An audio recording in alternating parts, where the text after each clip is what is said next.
स्वागत है आपका मेरे इस चैनल दास्तान मुसाफिर पे। और मैं चेतन फिर से हाजिर हूँ एक नई कहानी, एक नई दास्तान लेकर।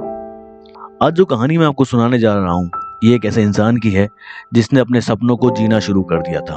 वो अपनी मनचाही जगह घूम सकता था, चाहे वो पहाड़ हो या नदियाँ, किसी समुद्र का किनारा हो या फिर बर्फीला मौसम। वो हर चीज को महसूस कर पा रहा था और उसके साथ जो था वो उसका अकेलापन था।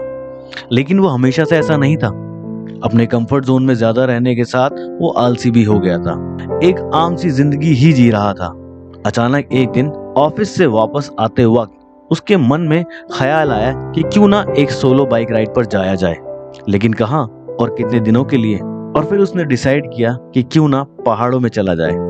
8-9 दिन की सोलो राइड पर जाना शायद इतना आसान नहीं था एक ऐसे इंसान के लिए जो अभी कुछ दिनों पहले ही अपने आलस के पुराने लिबास को उतारकर एक नया रूप ले चुका था। सुबह के करीब 5 बजे अपने सामान को बाइक पर बांधते हुए बहुत से सवाल उसके मन में चल रहे थे। दिल्ली से पहाड़ों के सुंदर सफर ने उसे अंदर ही अंदर बहुत खुशी दी।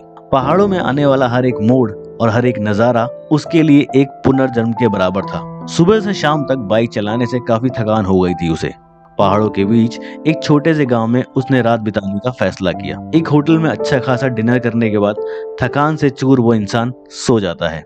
गहरी नींद में सपनों का अस्तित्व कुछ ज्यादा ही करीबी हो जाता है, और अगर इंसान जिंदगी के बदलाव भरे मोड़ पर हो तो सपने और कहानियां सच लगने लगते हैं। पहाड़ों की ठंडी आबो हवा और सुंदरता को महसूस करता हुआ वो पहाड़ी रास्तों का मजा लेते हुए आगे बढ़ता है।